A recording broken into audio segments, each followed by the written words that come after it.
Hello, and welcome to another episode of Michael's Cryptozoology Minute with myself and Michael, our cryptozoology expert. Mm-hmm.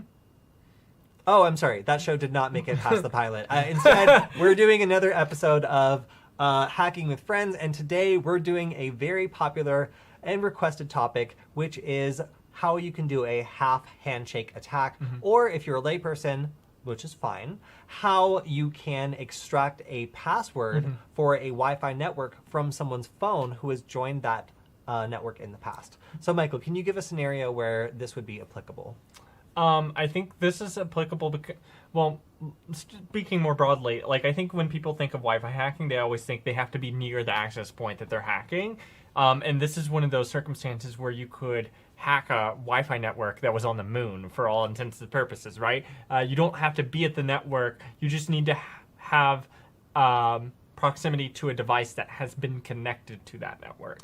Right, so I went a pretty long time without being able to successfully do this attack or understand exactly what was involved in it, but I have to give a shout out to Pen Tester Academy because I think it was their video that first walked me through exactly one way of doing this, and I've modified it a little bit because I don't like setting up host APD because I'm lazy. So it is possible to do this using just an Android phone, or there's a number of other tools that can help you create a fake access point with the same name as a desired access point. So, you know, one scenario is a watering hole attack here. Let's say that you're looking for the employees of a very specific business and you want to be able to go to a place, maybe a conference or something like that, where a lot of those employees will very likely be.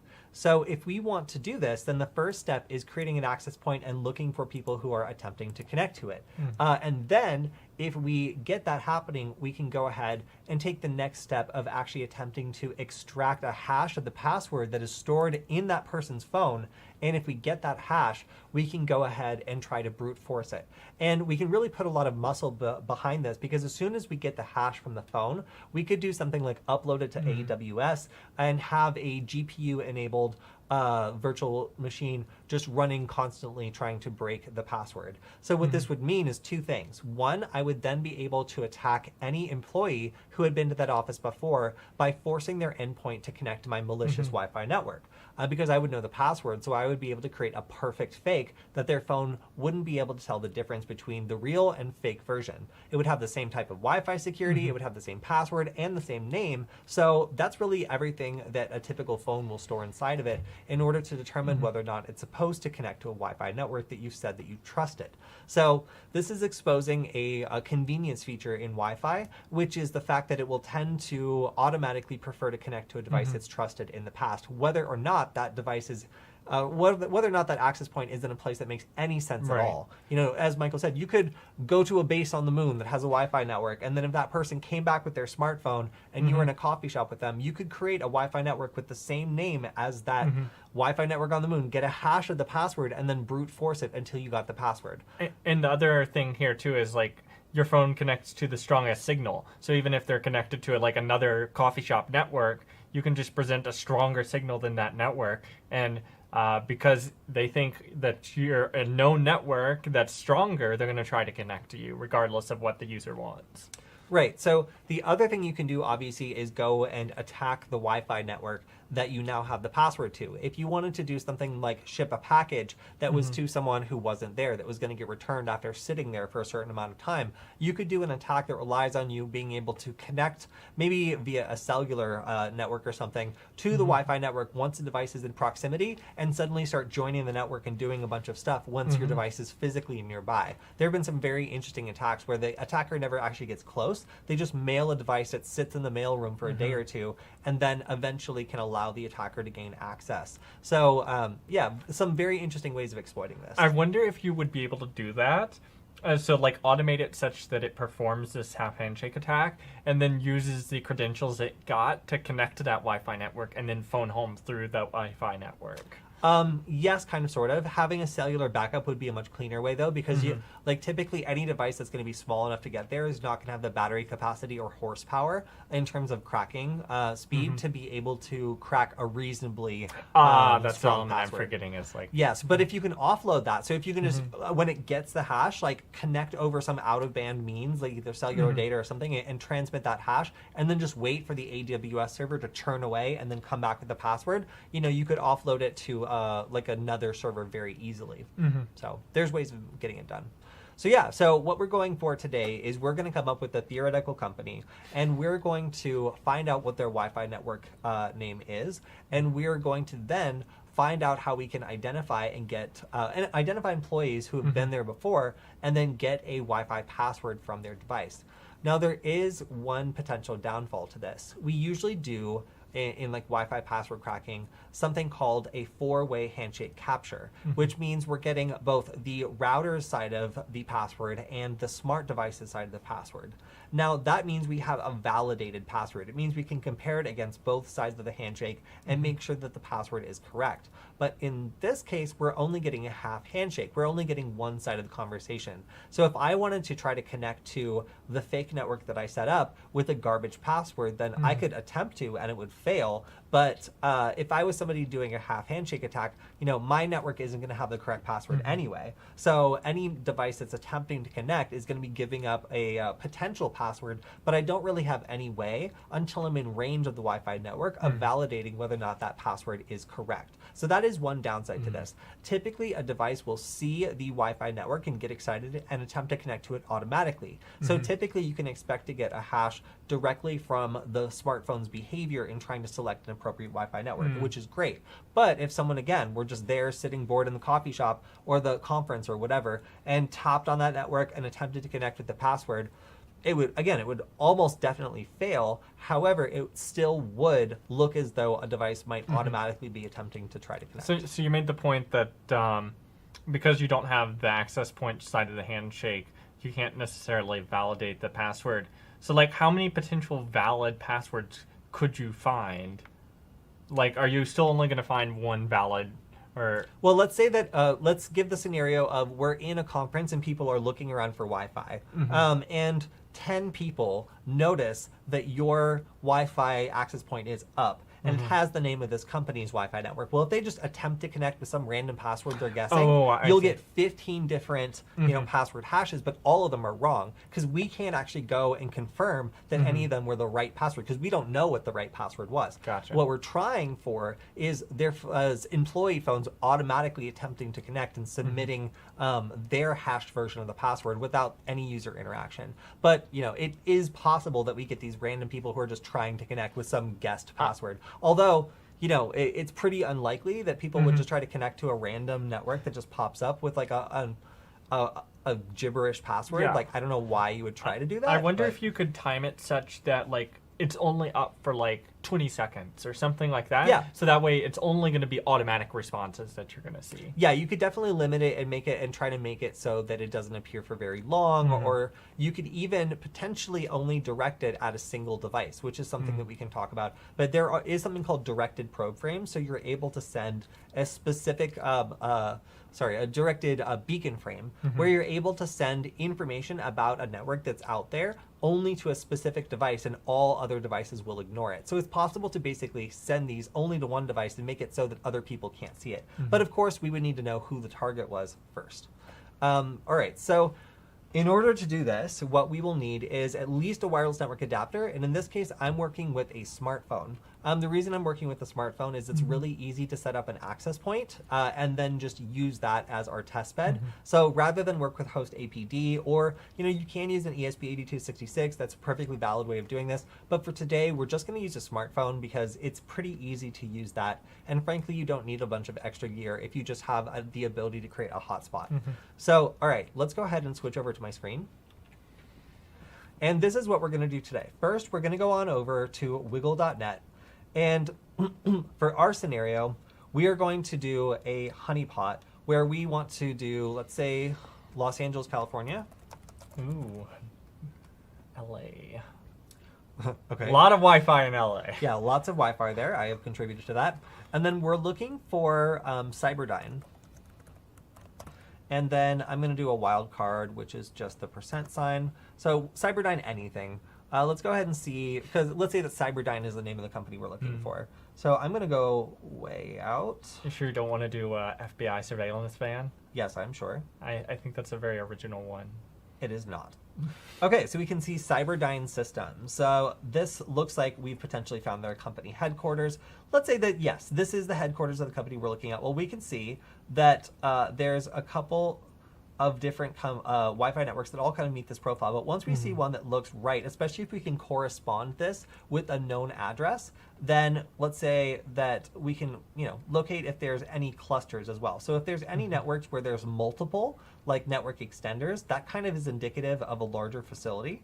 So I don't really see any yet, but what this will do is if there's a cluster of networks, it'll let me know by putting like a little number over it, which is kind of cool. If you were going to automate this, it would be pretty easy to like use the Google Maps API to do the GPS coordinates to street address and kind of look up like what business is supposed to be at this location. Yeah, so also you can see the predicted like where this network is or where it's been seen the most, which is really, really useful. So here you can see that it's been seen around this area, which indicates that it might be on like a second story or something like that if it's only seen in a relatively narrow area. But yeah, so you can see here, we can get pretty specific. So if we want to say, all right, so we have a Cyberdyne Systems. So let's do Cyberdyne Systems, but let's do another percent sign. And the reason I'm doing this is I don't know if if the S is going to be capitalized or lowercase. So let's do a big one. Let's do a big poll and see what we find. I should be querying like everything. Did you query it? I think I just made a pretty big query. All right, so Cyberdyne Systems, Cyberdyne. You can see now there's like, it's only going to be things that are spelling out Cyberdyne Systems, but whether there's no space at all, whether there's a space, I've now written enough wildcards into the search to be able to find all these different varieties of the same network name, which is great because I want to be able to filter through these and find the actual one for their office. So this is typically how I would start this sort of attack, is finding out where their office is and then finding out what the Wi-Fi network name is, because that allows me to unmask people who have already been to this office and have successfully connected. So I can see there's lots of individual things here, but I haven't found like a good cluster of them yet. I keep finding maybe like 2 or something. Yeah, this is 2, but I haven't really found enough of these networks to justify saying, okay, that's the office. So I'll probably just have to pick one at random. But one thing that's kind of worth noting is you can see here, some of these are WPA. I can look for open Wi-Fi networks. So if, for example, if there's a guest network for this company, then it makes it pretty easy for me to find like, okay, there might be a way for me to have basically have my cake and eat it too by both detecting them and forcing them to connect to my malicious network. For a hacker's purposes, though, how valuable would a guest network be? It would be valuable enough that had they connected to it, I could still redirect their traffic and like make phishing pages pop up. So, now we're seeing all the potential different places that Cyberdyne systems, could potentially be based. And we've really got a lot to look through. But let's say that we wanted to create a Wi-Fi network called, let's say a WPA network called Cyberdyne Systems. And I think we'll keep it pretty simple. Let's say this one right here is going to be, so Cyberdyne space systems, all like with the first letter of each word capitalized. Sounds pretty reasonable. So, all right. We see this is next to the Sonderling condominiums, which are unfortunately temporarily closed to be the headquarters of Cyberdyne Systems.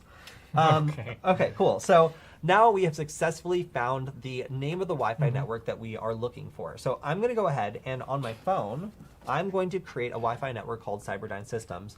And what we're going to look for is Michael's Wi-Fi device, which I think is going to be his phone, is hopefully going to be able to see this and interact with it, but not yet. Okay, so I'm going to put this up. And at some point, right now, my password is just a bunch of gibberish. Mm-hmm. So the first thing I'm going to need to do is on my computer, I need to start listening in on this. Otherwise, we're not going to be able to do anything. So in my terminal right here, I'm going to type ifconfig. And I can see I have 2 wireless cards. One of them is in monitor mode, the one on the bottom, and the other one is not, which is the one I'm connected to the internet on. So if I want to, I'm going to press Control L to clear this. And if I wanted to, I can do sudo, I'm already root, but if you weren't, sudo airmon ng stop wlan 0 mon. So I've just taken my wireless card out of monitor mode. This is the way you'll probably find yours. And then I can repeat this command, but I'm just going to have to rename it because I'm now, the card's changed to WLAN 0. I'm going to start it back into monitor mode. So this is the command I'll need, sudo airmon start WLAN 0 to put that WLAN 0 card, which in my case is the internal Wi-Fi card of this computer, back into monitor mode. So this computer happens to support monitor mode on its internal Wi-Fi card, but I also have an Alpha wireless card, or actually no, I lied. This is a Panda wireless card that's plugged in here that also works just fine. So that's what I'm using currently just for Wi-Fi and to get a data connection. So okay, so I currently have this Cyberdyne systems running, but I'm not listening to it yet because I don't know what channel it's on. So the first command I'm going to run is sudo arrow dump ng wlan 0 mon, and this should just dump everything that's coming in on this particular wireless card. So much All right, blur. I'm going to press Control C, and I can see that we have a Cyberdyne systems on this line right here, and this is operating on channel 6. So okay, at this point we now know that if we want to listen in on this Wi-Fi conversation, then we would need to be listening in on channel 6, which is great because that's what we want to be listening in on. And should I be connected to Cyberdyne Not systems? yet, not yet. Okay. All right, so this is what we're going to do. We're going to rerun this command, but I'm going to add -C6 and -B. No, we'll just keep it at that. And Mike will have to do a little bit of blurring, but it's okay because we're going to get off the screen pretty quickly. So then I'm going to do and Wireshark. And so this is locking it to channel 6 and piping it to Wireshark? Well, yeah, it's not piping it because there's no pipe symbol. It's Oh. just the and will simultaneously open Wireshark. If I I did see. and, interesting bash note, if I did and, then it would wait for one to finish and then open the other. But because this program isn't actually going to finish, it's going to run continuously in the background, there's no need for this. So this will set our card to channel 6, and then we should be able to open up Wireshark. And the first thing we're going to do is write some filters so that we're just looking at the network that we're interested in. So let's go ahead and do that. All right, we got Wireshark up. We're going to open WLAN 0 mon. And we're off capturing packets. I'm going to enlarge this. And what we're looking for, I'm going to stop for now, is Cyberdyne systems. I can see right here. We're going to select this transmitter address, or we'll do source address. Let's do destination. No, source address. Apply as filter, and then we'll do selected. I'm going to type, well, rather, I'm going to copy and then type 2 pipe symbols. And then paste the same thing in here. But in this case, I'm going to adjust this so it has a destination address as well. So if the source address or the destination address, so if a packet is going to or from this device, I want to see it, is basically what this is saying. So I'm going to press enter, and now we can see the only thing that we're seeing is these packets going to Cyberdyne systems. So this is how we can very quickly lock onto, and we can also see there's another device that's interacting with it in some way, shape, or form. So it's a probe response. So some device out here is responding to Cyberdyne system. So this is what we're looking for. We now have evidence that there's a device out here that is either attempting to join or has seen this network before. So that's enough evidence that we should potentially use this network as an attack, because now we know in our watering hole attack that somebody is out there. So let's go ahead and start capturing again. And now that we have this filter, we are only seeing Cyberdyne system stuff, which is exactly what we want to see. So I'm going to bring this down a little bit, and we're following the packets in real time. I'll bring it down even more. And now, Michael, I want you to connect with, in this case, probably something with just like password 123. So just a bad password. So we see there's a response. Give me just a second. No, it's okay. Well, the phone automatically reached out. We have a response. So now the two networks are aware of each other. And then we're getting keys. All right, cool. Looks like we're getting continuously transmitted keys.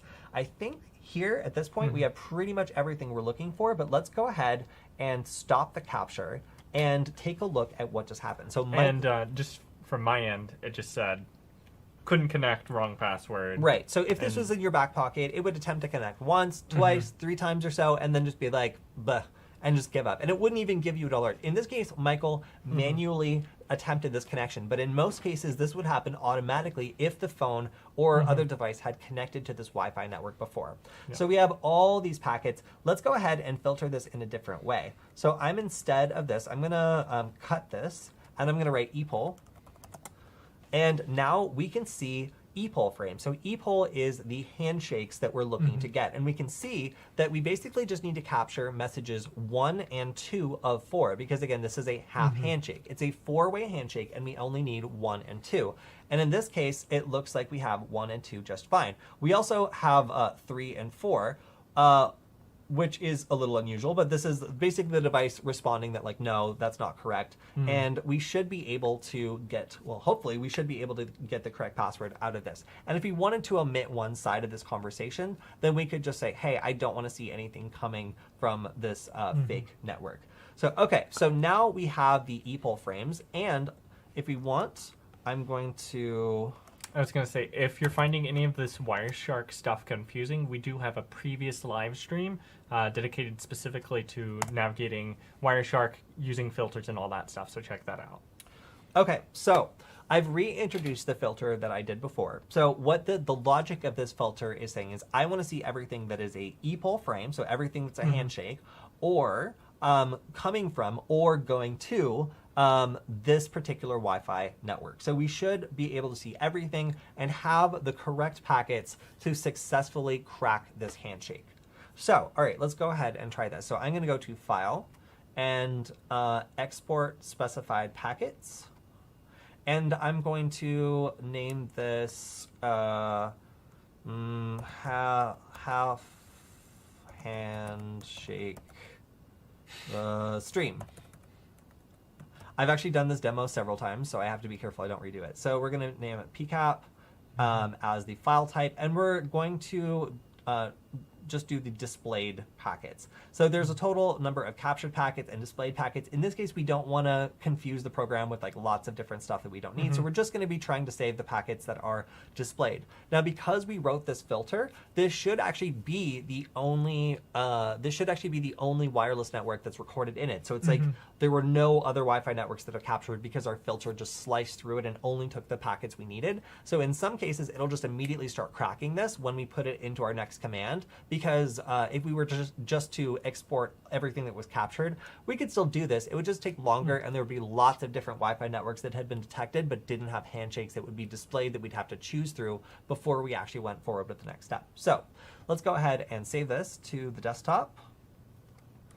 And then we're going to go back to our terminal. And at this point, we should be done with Wireshark. So I'm just going to press Control-C, and that just killed Wireshark. How sad. All right, so now let's go. I'm going to go to the file system, and we should see underneath my half-handy PCAP file the half handshake stream. So this is the one we're looking for now. So we're going to go ahead and type something funny, Michael? Yeah, just the names you have for those PCAP files. Really? What's funny about it? It's just weird. I at least it's better than me. I'm always like A, 1, 2, 3, or just like the first character that I can find. Yeah. All right. Well, all right. So we're going to do aircrack-ng. And then we need 2 arguments here. We need the, we need the word list that we're cracking from. So in this case, we're going to go with RockU, which is a classic. It's a classic. You know this one, Michael? Yeah, that's like the most like common password. Isn't it like the million most common or 10 million most common password? It's from an actual breach. So that's why they're so good, is because they're actually from real people's passwords. And people tend to reuse passwords a lot. All right, so we're going to go ahead and take RockU. We're going to do -w RockU. And then we're going to put in the capture that we have. So in this case, that's, well, in case that's going to be this half handshake stream. And let's go ahead and run this. And it might just immediately go and start cracking. Nope, it didn't. It saw some other random thing. All right, so we see Cyberdyne Systems. We've got a handshake for this. So let's go ahead and do number 1, and we're going to attempt to crack this. Michael, hope you picked a secure password. Nope. Okay, cool. Yeah. As instructed, Michael used the password password123. So we were able to obviously crack this very quickly because password123 is not a very secure password. But, you know, if this was a longer, more secure password, we could spend a good amount of time cracking this. And if we wanted to, again, upload it to like AWS and then start cracking, then we could do that. So now if I wanted to, I could change my phone setting. So I'm like, so instead of gibberish, I'm going to make it password. Yeah, like 1, 2, 3. Now, Michael, if you could go ahead and disconnect your phone from the normal network and disconnect. I am disconnected from the house Wi-Fi. And now my phone's trying to connect to the LED strip behind us. Oh, of course, of course. So I'm also going to disconnect from that. All right, I have to rewrite my filter here. Give me just a second. Cyberdyne Systems. We're going to do this. Transmitter, applies filter. Selected. Interestingly enough, despite the fact that my password was wrong, it still, I think, has saved it. Yes, and it will do that. So that's the thing. If you put in a password, it will store it as correct even if it didn't work in a lot of cases. So, okay, so this is now the proper filter. I'm going to go ahead and do this. Continue without saving. And then I'm going to scroll this down too. Okay, so go ahead and disconnect from any networks that you're on, and let's see if your phone will automatically attempt to join. So basically disconnect from anything it connects to and see if it will automatic. So we got a probe response. That's interesting. My phone was thinking about something, but it doesn't seem to want to do it because I put the password in wrong before. Interesting. But let me see if oh, no, it prompts me to put in a password. Okay, so it looks like if it fails the first time, if it's never successfully connected, then it might not actually save it. But in the case of having a device that's connected successfully before, then you would be able to get it to. So I just wanted to see if that was going to work or not. But in this case, then Michael's device, if it had this stored inside of it before, should be able to connect and would do so automatically as soon as this was the strongest Wi-Fi network. Yeah. So, all right. So again, just wanted to see if that would happen. I didn't really think it would happen if you didn't get like a successful first connection, but that's just how it works. Okay. So quick recap: we managed to extract the password from Michael's phone by being able to get it to attempt to connect in the first place. And once it did, we were able to take that, put it into take that in Wireshark, extract it, and then put it into AirCrackNG, which was really all we needed to crack the password, provided that the password was not, a very good one. Yeah. So yeah, that's pretty much it. Okay. So what was interesting about this attack? Well, for one, we were able to go after a specific employee by looking up like the office address or looking up what we think their Wi-Fi network might start with or contain, and do a search to ascertain where we would get maybe more guest networks or like other networks that are related to internal projects. So if there's a company Wi-Fi network, there might be one for smaller teams or for devices or something like that. So we would be able to learn more about their wireless environment in preparation for an attack. Now, of course, we would also be able to pop up an exact copy of the way they spell and do their Wi-Fi network. So using the wildcards that I showed you in the wiggle.net search is a great way to be able to probe around for alternative spellings or capitalizations of the same wireless network. Awesome. Yeah, so just know if your Wi-Fi's on and you're on a flight or you're at a conference or a coffee shop, it's very likely that someone could actually extract the hashes of wireless networks from your phone, provided they knew what the Wi-Fi network name was. Yeah, and I could see this like being used even if you don't know the network.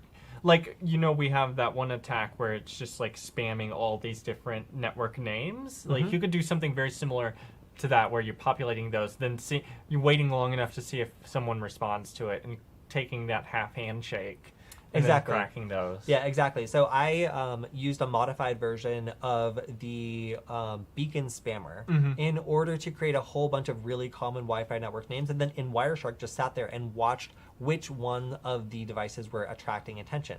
So this is a way that you can get started just looking for devices that have connected to a known network before, and then if they had a password, you can actually extract that hash from the device. Something that would be very interesting is, hidden networks are always probing out for that. So like if you just had a passive device in a busy spot, like a train station or something, that listened for phones requesting a hidden network or a network like that, then you're saying, oh yes, I'm that network, and then you click half the handshake. Like that could be very potent. Yeah, and then also if the network name was sufficiently unique, you could also identify the physical location. So you'd be like, oh, somebody from this office with this hidden network was here. So if anybody was on the network at the time transmitting data, then it's going to have the name of the network in it, and it would be detected. So hidden networks aren't so well hidden, and it's a common misconception because it also ties your device back to that network when you're in public, which is a step beyond the privacy concerns one might usually have.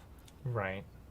Yeah, so that's pretty much it. If you want to see more about the half handshake attack, there's a lot of great demonstrations on it, but this is a simple way of doing it with your own stuff, just a hotspot or something like that, and being able to create a network with the same name and have other devices think that it's the real deal. Now, an example I like to give of this is if you ever go to a concert or if you're in a really crowded area and you were to create a common open Wi-Fi network, like Starbucks Wi-Fi or something like that, you would get a whole bunch of phones all joining. And I used to take advantage of this by joining like a VPN that goes to Japan and then watching all the nearby phones near me start loading web pages and other services in Japanese because their IP address suddenly is Japanese, and websites that are like, oh, I better render it for a Japanese person.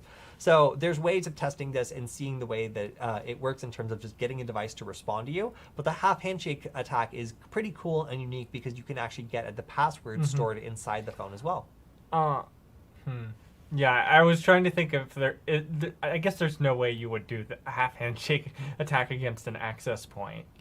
Like, I don't know. No, there's a different attack that's the equivalent of the half handshake attack, which is able to extract the access points version of the hash. So there is a way to do it, but it's not exactly a half handshake attack. Okay. It's an authentication PMKID hash attack. So you basically send an authentication request pretending to be a device that knows the password, and then I believe that you're able to extract the actual password from that. That would be really cool to show off in a future live stream. You just pull off your way through. You're like, I totally know the honestly, password. It's very similar to this attack flow. It's just like if the access point is vulnerable to it, then even if there's nothing connected to it, you can extract that hash and start working on it. So it's pretty cool.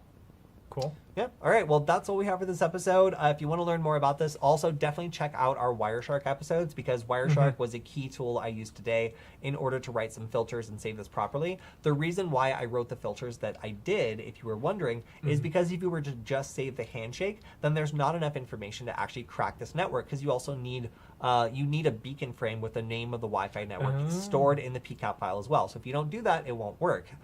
So you have to write a filter that, well, you can either save the entire thing and then like go through all the networks you detected and find the right one. That'll work perfectly fine if you like digging through stuff. Or you can write a nice, clean, simple Wireshark filter with a couple of right mouse clicks in order to make it so you're only capturing the right networks and just the amount of packets that you need. In this case, the beacon frames to and from the network and also the handshake packets. So that's all you really need. And we have a lot of other basic live streams on like the more basic forms of Wi-Fi hacking. So if you want to watch those, you can as well.